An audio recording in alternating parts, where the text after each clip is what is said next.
আগে খাইতে 1 কেজি, এখন খাইতে 1 পা। কম দামে ভাঙা ডিম কিনতে হচ্ছে শেফালি বেগমকে।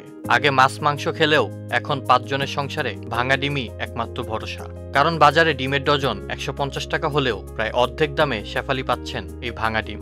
ভাঙা ডিম বেশি আর নিলাম একটু কমে আছে দেখে নিলাম আর কি। আগে তো অনেক কিনতাম, আর সেই হিসাবে কমাই কিনি, আবার কমাই খাওয়াই। যেমন একটারে 2 ভাগ করে খাইতে পুরানি। এখন খাওয়াবো ওই যে 5টারে গেলাম না, ভাগ করে খাওয়াবো ভাইজা। যাক আল্লাহ যেমনই খাওয়া, অল্প খাইতেছি, বেশি থেকে একটু কম। দ্রব্যমূল্যের ঊর্ধ্বগতির বাজারে হিমশিম খেতে হচ্ছে মধ্যবিত্ত ও নিম্ন আয়ের মানুষদের। পরিবারের জন্য কিনতে পারছেন না নিত্য প্রয়োজনীয় খাদ্যদ্রব্য। বাজারের খরচ জোগাতে অনেকেরই চলতে হচ্ছে ধার দেনা করে। খুব দাম বেশি, এখন ভালোই চড়া দাম, সব কিছুর একটু বেশি দাম আর কি। তো এই বাজারে দেখা যাচ্ছে যে বাজার করতে আসলে এখন পকেট ভারী করে নিয়ে আসতে হবে, এছাড়া বাজার করা যাবে না। দ্রব্যমূল্যের দাম অনেক বেশি, খুবই বেশি।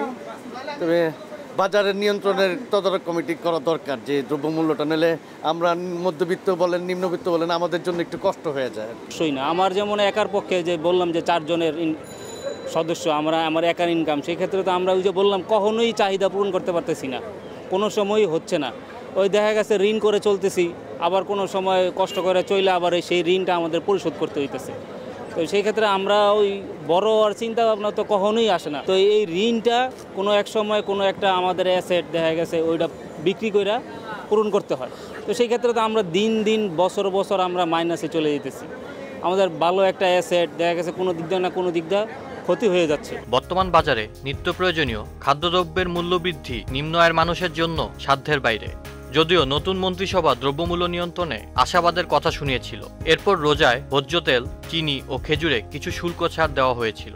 অবশ্য রোজার পরই তেলের দাম বাড়িয়ে দেন ব্যবসায়ীরা।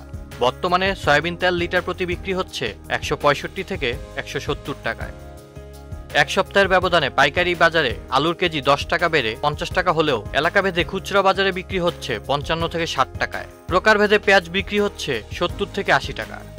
দেশি ও আমদানি করা রসুনের দাম সপ্তাহের ব্যবধানে 10 থেকে 40 টাকা পর্যন্ত বেড়েছে। দেশি রসুন বিক্রি হচ্ছে 210 টাকা, আর আমদানি করা রসুনের দাম পড়ছে 200 থেকে 240 টাকা। স্বস্তি নেই সবজির বাজারেও। বেশিরভাগ সবজির কেজি 60 থেকে 80 টাকা। আকার ও মানভেদে প্রতি কেজি বেগুনের দাম চাওয়া হচ্ছে 80 থেকে 100 টাকা। বরবটির দাম রাখা হচ্ছে 90 থেকে 100 টাকা কেজি, আর পেঁপের কেজি বিক্রি হচ্ছে 80 থেকে 90 টাকায়। বাজারে অন্যান্য সবজির মধ্যে ঝিঙে, ধুন্দল ও চিচিঙ্গা বিক্রি হচ্ছে 70 থেকে 80 টাকায়। কিছুটা কমে 60 টাকার মধ্যে বিক্রি হচ্ছে পটল ও ঢেঁড়স। নিম্ন ও মধ্য আয়ের মানুষের পক্ষে এখন মুরগি ও ডিম কেনাও কঠিন। রাজধানীর কারওয়ান বাজারে এক হালি ডিম 50 টাকা, যা সাধারণত 35 থেকে 40 টাকার মধ্যে ছিল। রমজানের পর থেকেই অপরিবর্তিত ব্রয়লার মুরগির কেজি প্রতি 200 থেকে 220 টাকা। এছাড়াও সোনালী মুরগি 380 থেকে 400 টাকায় বিক্রি হচ্ছে। গত মাসেও যার মূল্য ছিল 320 থেকে 340 টাকা। আর দেশি মুরগি 700 টাকা, যা ধরাছোঁয়ার বাইরে। রাজধানীর বাজারগুলো ঘুরে দেখা যায় নেই নিয়মিত বাজার মনিটরিংয়ের ব্যবস্থা। কোরবানি ঈদের 1 মাস আগেই আকাশচুম্বী মশলার বাজার। কেজিতে প্রায় 200 থেকে 300 টাকা বেড়ে এলাচ 4500 টাকা, দারচিনি 600 টাকা, জিরা 900 ও লবঙ্গ 2200 টাকা কেজি দরে বিক্রি হচ্ছে। আমদানি করা আদার দাম 200 থেকে 240 টাকা, আর দেশি আদার কেজি পড়ছে 350 টাকার উপরে।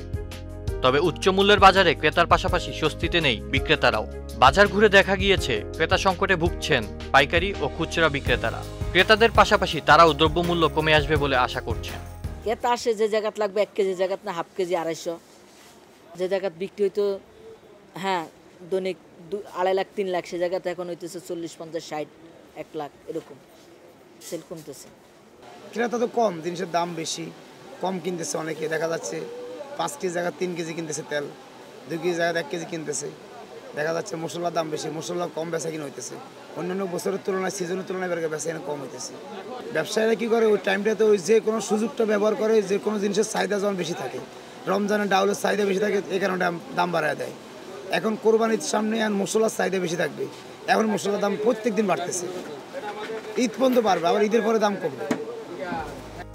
তবে নিত্য প্রয়োজনীয় খাদ্যদ্রব্যের ঊর্ধ্বগতির সময়ে চাল, ডাল, আটা, ময়দা, চিনির দাম আগের মতোই আছে। দ্রব্যমূল্যের ঊর্ধ্বগতির কারণে হিমশিম খাচ্ছে মধ্যবিত্ত ও নিম্ন আয়ের মানুষেরা। অনেকেই চলছেন ঋণ করে। সরকারের কাছে তাদের প্রত্যাশা বাজার মনিটরিংয়ের মাধ্যমে দ্রব্যমূল্য অতি শীঘ্রই নিয়ন্ত্রণে আসবে। রাজধানীর কারওয়ান বাজার থেকে আউসাফুল ইসলাম আকিব, চ্যানেল আই অনলাইন।